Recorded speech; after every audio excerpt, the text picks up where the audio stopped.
Olá, muito boa noite. Hoje, 23 de novembro, agradecendo a audiência de cada um que prestigia a nossa programação. Lembrando que tem mais conteúdo em nosso portal guará.com. Vamos aos destaques. Osmar Filho, presidente da Câmara Municipal, anuncia que amanhã será instaurada a CPI do transporte em São Luís. Subregistro ainda é um problema para o país. Reconhecer o recém-nascido como cidadão. Diretor-geral do Detran emite documento pedindo o fim da greve e estabelecendo data para apresentar proposta aos servidores. Tribunal de Contas do Estado faz avaliação de portais da transparência de cidades maranhenses, muitas ainda com pontuação baixa. Semana Nacional de Doador de Sangue, a importância em salvar vidas. Tudo isso e muito mais agora no Jornal da Guará.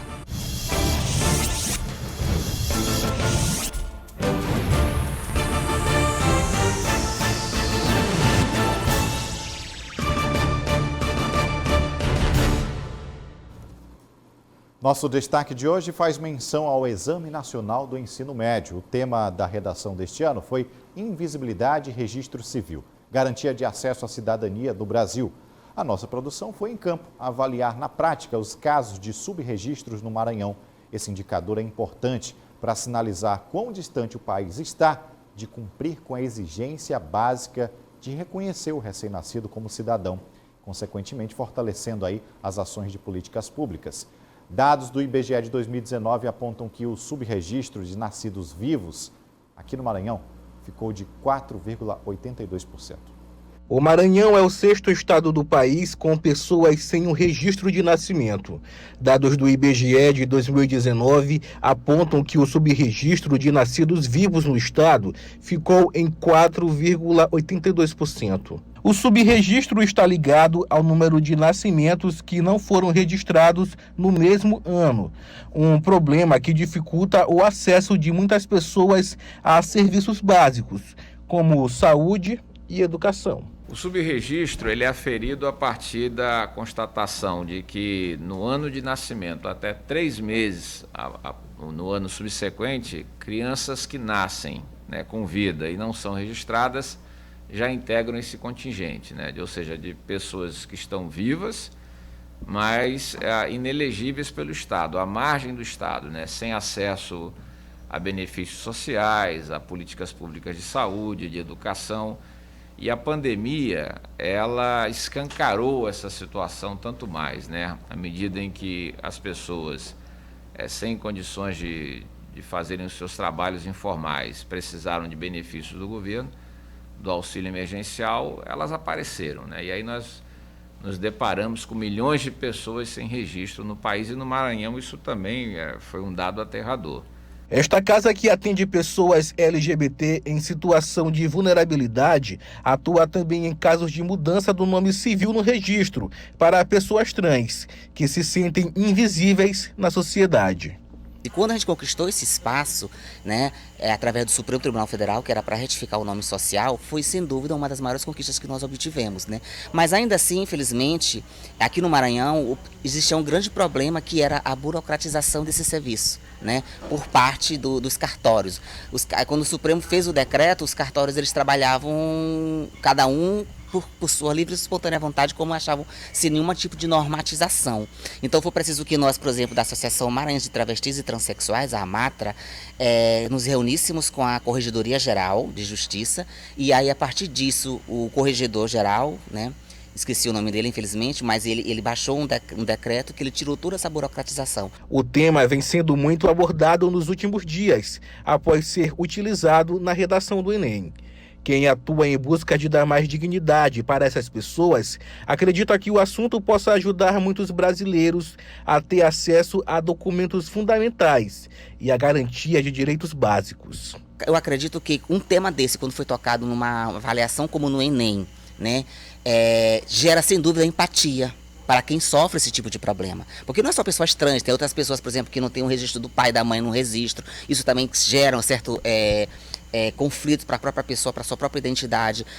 Até que ponto eu não tenho o sobrenome do meu pai ou da minha mãe, sabe? Então, assim, gera uma certa empatia. Como essas pessoas viviam e como elas vivem hoje em dia, Nós já avançamos, a gente não pode desconsiderar trabalhos que já vinham sendo realizados pelo Poder Judiciário, pelo Governo do Estado, Tanto é que no final do ano passado, né, os dados do IBGE já eram mais favoráveis ao Maranhão. Então nós já avançamos aí, caindo lá de 6,4 para 4,6. Já houve uma redução significativa do número de subregistros, né? E a média nacional também caiu, de 2,6 para 2,4. Bem, em seu 7º dia, a greve dos servidores do Detran ainda segue com protestos, mobilizações. A categoria paralisou as atividades, reivindicando os benefícios diversos, entre estes reajuste salarial e auxílio alimentação. Um documento foi expedido pelo diretor-geral do órgão, relatando itens de comprometimento de ações para a suspensão desta greve. Entre eles, não adotar medidas de retaliação aos servidores, conceder espaço de negociação de compensação de faltas, imediato comprometimento em não descontar o auxílio alimentação. E a 4ª colocação foi de estabelecer o dia 30 de novembro para uma reunião com membros da comissão e apresentar uma contraproposta à pauta de reivindicações da categoria. Nesse documento do diretor é feito o pedido para a suspensão da greve imediatamente em cumprimento a uma decisão judicial. Vamos seguir agora com informações policiais. Um idoso de 87 anos foi preso em flagrante pela Polícia Civil do Maranhão sob suspeita de estelionato em uma agência bancária na cidade de São José de Ribamar. Ele usava um documento falso. Segundo a Polícia Civil, ele tentava sacar benefícios de um outro idoso de 81 anos, quando o funcionário do próprio banco suspeitou desta autenticidade do documento. E mesmo assim, muitos idosos vêm sendo alvos de crimes. Por isso, a polícia atua nas duas frentes. Foi deflagrada em cidades do estado a Operação Vetos 2, que teve aí como objetivo combater crimes de violência contra idosos, por meio de ações coordenadas das Forças de Segurança do Estado e também do Ministério Público, especialmente a Delegacia do Idoso. No Maranhão, os alvos da operação foram as cidades de São Luís, Imperatriz, Santa Inês, Caxias, Itapecuru-Mirim e Codó. E agora vamos seguir para o intervalo. Na volta, nosso assunto são os portais da transparência que estão sob fiscalização aqui no Maranhão.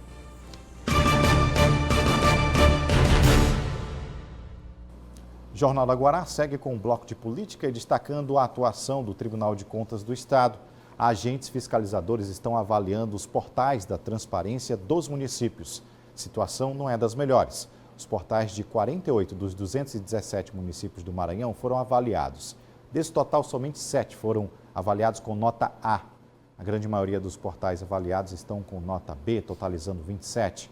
Com nota C, foram 12 municípios e 2 foram avaliados com nota C-. O mais recente levantamento feito pelo Tribunal de Contas do Estado avaliou a situação de 48 prefeituras. Destas, 7 foram avaliadas com nota A mais alta. A maioria recebeu nota B, caso da Prefeitura de São Luís e de cidades como Palmeirândia e São Vicente Ferra. 12 municípios receberam nota C e 2 foram avaliados com nota C-.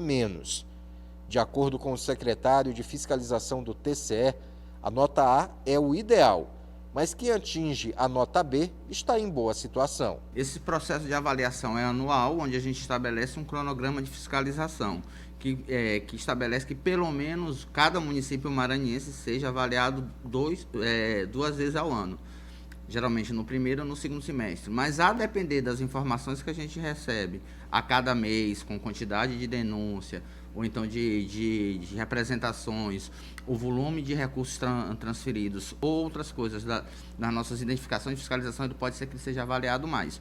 Mas os 217 municípios do Maranhão são analisados durante os exercícios financeiros. Já quem recebe nota C está com a transparência ruim.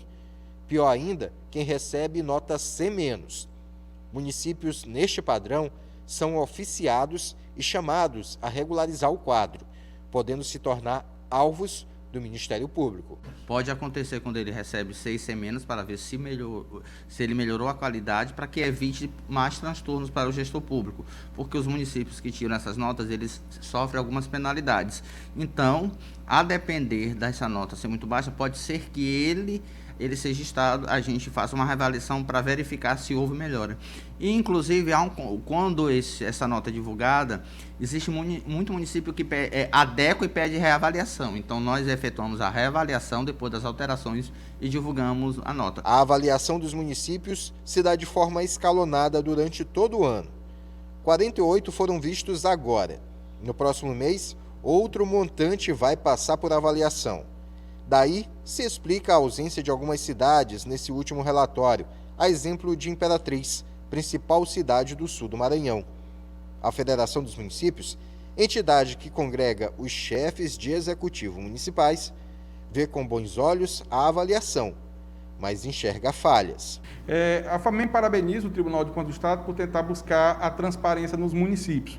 Mas a FAMEM, enquanto instituição, ela vê como forma temerária, até pela dificuldade que os municípios possuem para ter esse banco de dados, dessas informações para suprir os pedidos que estão lá nos relatórios por parte do Tribunal de Contas do Estado. Pra você ter ideia, eles cobram os 3 últimos anos. E cada ano que se passa, às vezes, se troca de sistema contábil. E esses sistemas contábeis não se comunicam e esse banco de dados dos municípios não tem como trabalhar. Tá? Então, acaba faltando alguma informação e aquilo prejudicando o gestor, não por responsabilidade dele. Numa troca de gestão, como nós tivemos agora, o anterior não tem o da atual. Tá? E qual era a única saída que nós tínhamos? Buscar essa fonte de dados dentro do Tribunal de Contas do Estado, através de uma API que era disponibilizada aos municípios.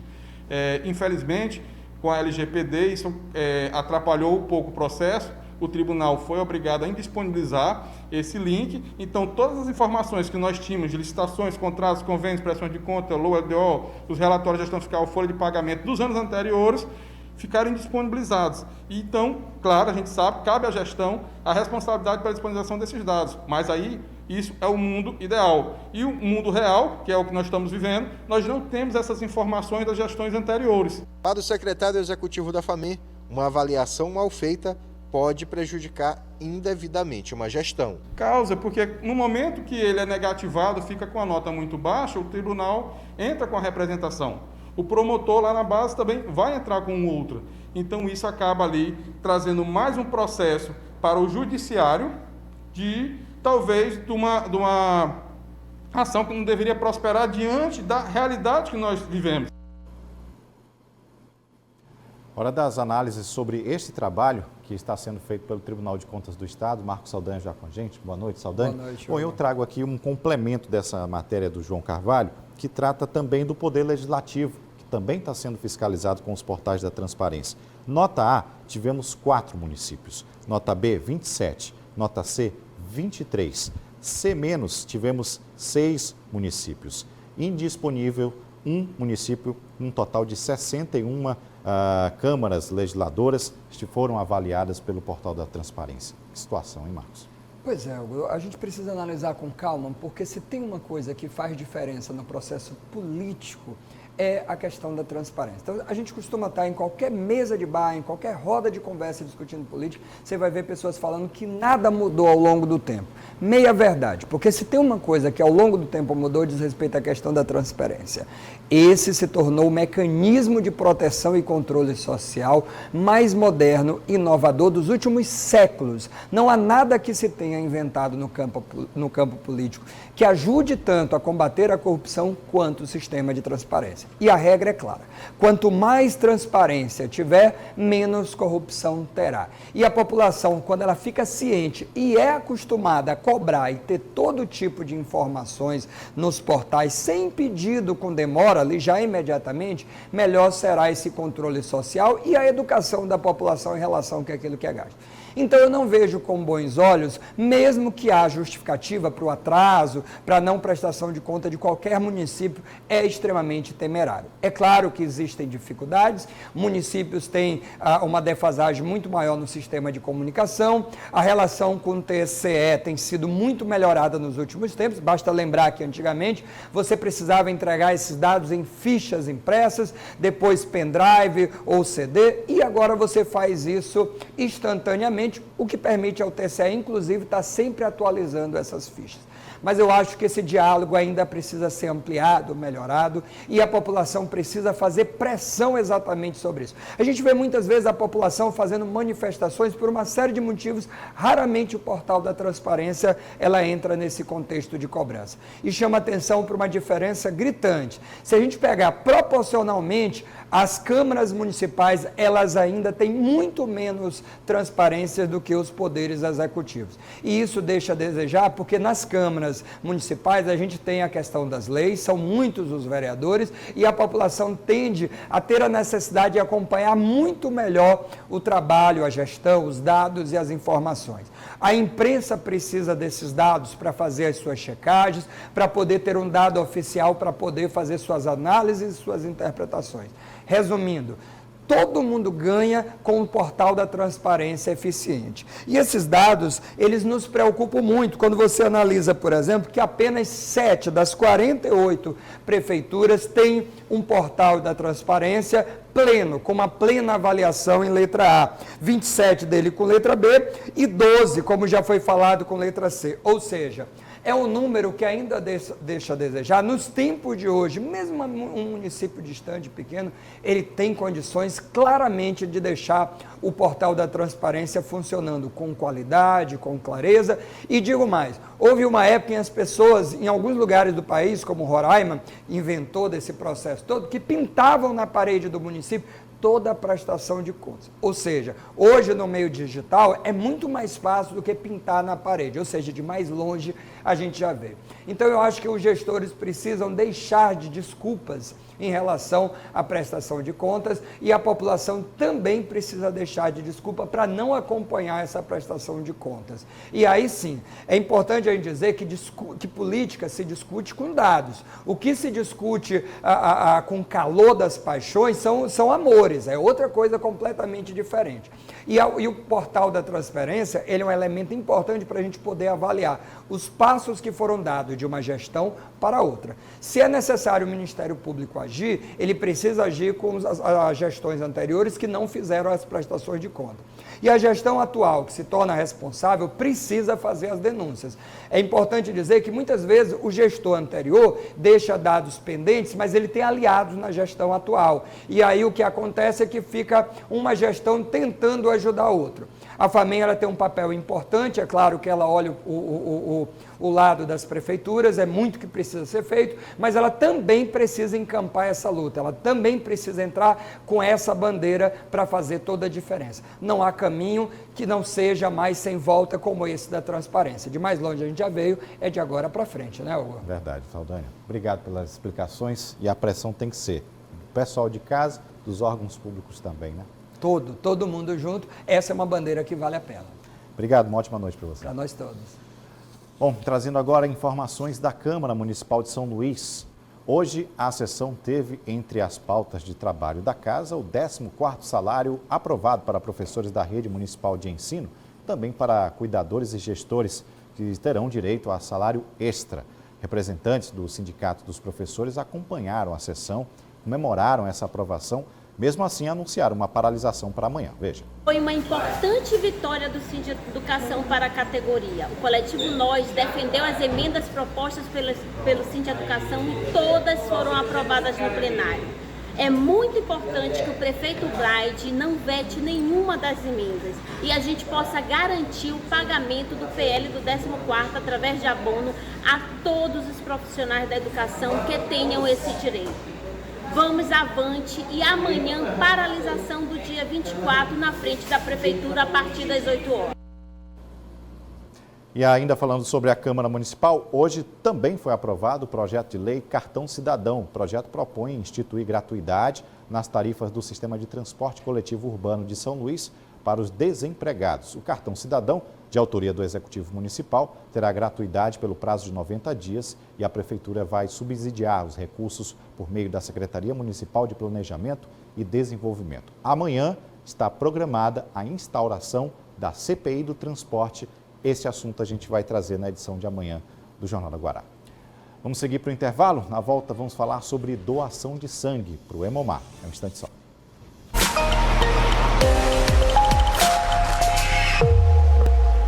A previsão para a madrugada de amanhã, a partir das 3h37, é que a baixa-mar estará medindo 1,2 metros. Às 9h38, a pré-mar estará medindo 4,9 metros. No período da tarde, às 15h49, a baixa-mar estará com 1,4 metros. E às 21h45, a pré-mar estará medindo 5,1 metros. De volta, estamos na Semana Nacional de Doação de Sangue. O momento é preocupante, pois os postos de estoque de sangue estão cada vez mais baixos. O Hemomar está com uma programação extensa por toda esta semana.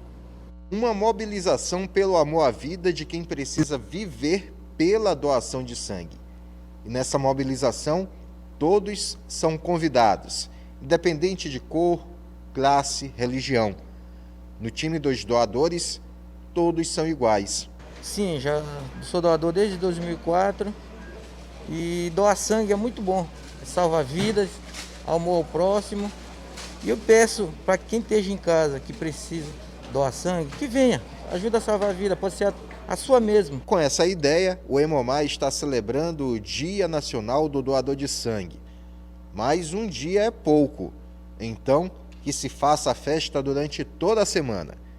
Hoje, por exemplo, foi dia de uma blitz na porta do órgão, que teve a participação de escoteiros e alunos de uma escola da capital que é ligada a uma igreja acostumada a campanhas de doação de sangue. Um ato de solidariedade, a gente leva esse impacto muito grande de mobilizar todas as entidades de igrejas, repartições e também toda a comunidade para se juntar a nós nesse dia tão especial, onde abre a Semana do Doador de Sangue, para juntos somarmos juntos nessa grande união e levar esperança para as pessoas nesse projeto de doação de sangue. Neste ano, o Hemomar traz como tema "Você não doou sangue, doou amor", como forma de mostrar a importância que tem esse gesto. Estamos com a semana, na verdade, todos os hemocentros, né? Essa semana estão comemorando a Semana Nacional do Doador Voluntário de Sangue. E o nosso tema desse ano, ele realmente nos leva a esse amor que é a doação, né? Onde ele fala que você não doou sangue, você doou amor. Que é um momento onde a gente quer conscientizar esse doador de que existem muitas e muitas pessoas precisando desse amor que corre nas veias dele em forma de sangue para ajudar a salvar vidas em hospital. No momento, o estoque de sangue do Hemomar está em situação crítica.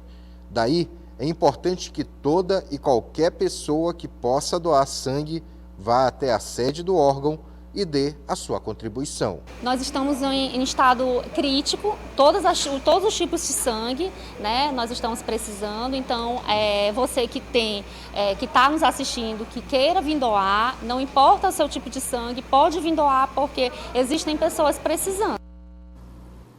Nós vamos de exposição agora. Pelo terceiro ano consecutivo, o Centro Cultural do Ministério Público consegue trazer ao público uma exposição alusiva ao mês da Consciência Negra e ao Dia da Consciência Negra, comemorado no último dia 20 de novembro. Veja na reportagem de Eduardo Gomes.